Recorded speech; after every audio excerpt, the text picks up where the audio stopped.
wonderful arrangement that been made here. So my gratitude goes out to the officials of the Muslim Cultural and Department of Muslim Religious and Cultural Affairs, the trustees of the mosque here, and everybody who has contributed and who has left no stone unturned to make this event today possible. We praise Allah subhanahu wa ta'ala, the most merciful, the most compassionate, and give our salutations upon the Prophet sallallahu alaihi wasallam.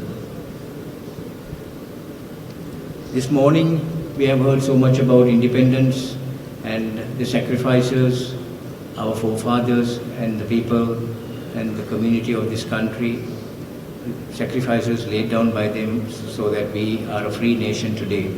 It's been 77 years today. This morning as we stand in the house of Allah after Fajr, we reflect not only on our spiritual duties but also on our responsibilities as members, as responsible members of this community in Sri Lanka. Our country marks, as you heard, 77 years of independence. And we must ask ourselves, what role do we have in this nation? How do we contribute to the progress of this nation? To the values of justice and service taught to us by our Deen. Our duty as Muslims in Sri Lanka. Allah has placed us in this country, certainly not by accident, but by His divine will. Just as Islam teaches us to honor our families and land we live in, the Prophet ﷺ loved his homeland Makkah, and even when he was forced to leave it, his heart remained there. Allah has created here us in this country as a minority community. You all know and we all know it's for a purpose. It's not by accident. It is our duty. I know a lot of brothers here organize themselves for dawah. I also have been in that for a very long time as a student, and as a passing remark I would say those were the best days of my life, doing the work of dawah. But we must realize that every moment of our life as we live here in this country as a minority community, let us make this our life a dawah. Every day when we wake up, the way we behave, the way we have dealings in our businesses or otherwise, let it be a dawah. Our smile among our community and also to others, let that be a dawah. The way we conduct ourselves, the way we adhere to the law and justice of this country, let that be a dawah.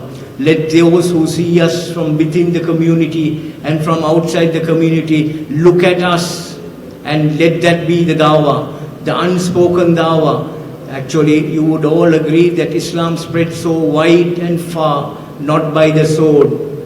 There are certain sections in this world today who still say Islam spread by the sword, but no, Islam spread by our forefathers exhibiting their beautiful ways. People looked at them and they learned that this is what a Muslim is. So let us today resolve that we will behave in such a way that those who see us from within the community and from outside the community see that this is Islam. And let them appreciate this religion of Allah. And that is the way to spread dawah in addition to what we are already doing in groups. I told you both should go hand in hand. We should exemplify what we are, inshallah. Justice is not just a responsibility of rulers.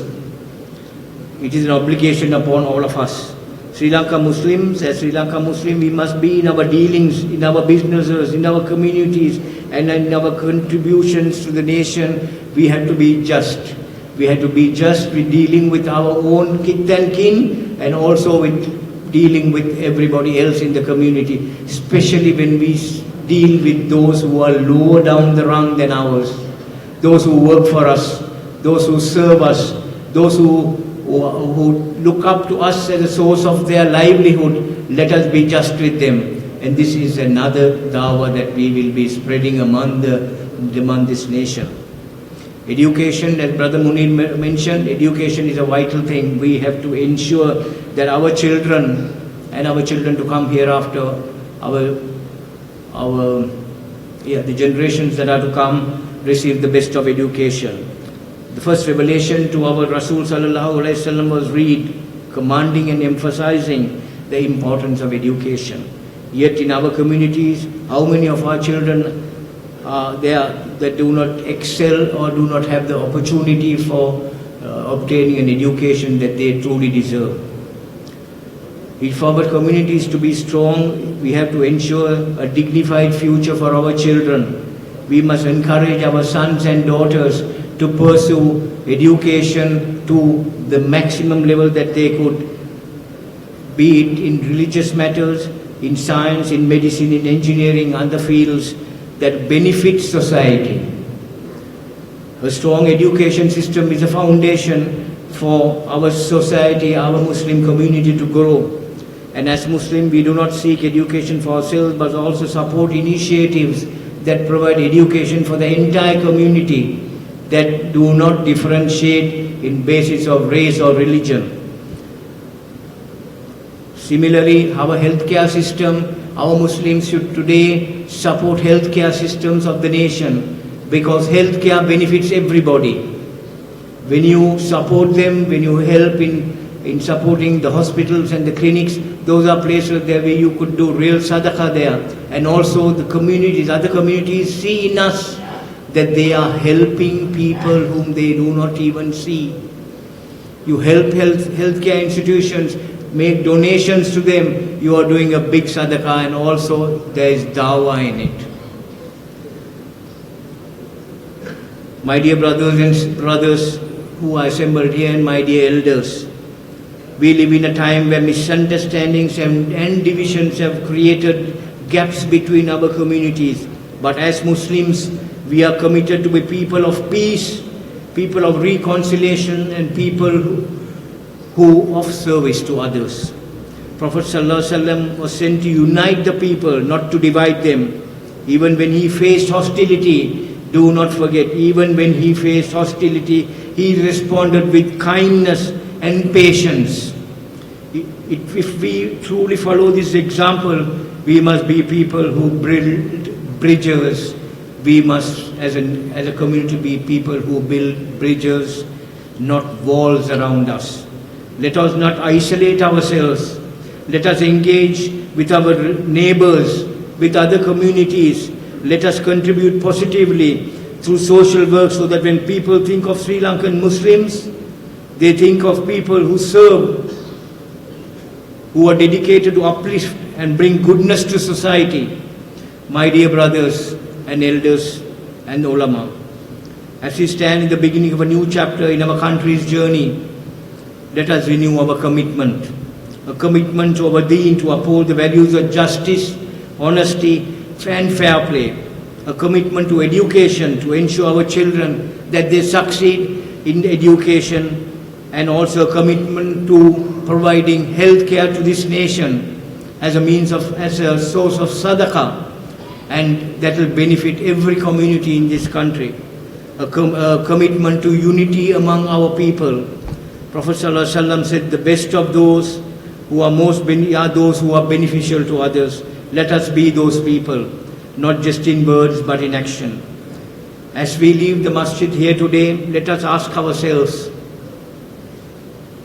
what will we do for the betterment of our country? Let us take this Independence Day not just as a moment of reflection, but as a starting point for a greater service, greater unity, and a greater commitment to the progress of Sri Lanka. May Allah subhanahu wa ta'ala bless this land. May He guide our leaders, the ulama, towards justice and wisdom. May He keep our communities united and strong. May He grant us the ability to serve, to uplift, and to be true representative of Islam in this blessed land. செய்திகளை உடனுக்குடன் தெரிந்து கொள்ள உடனே subscribe பண்ணுங்க.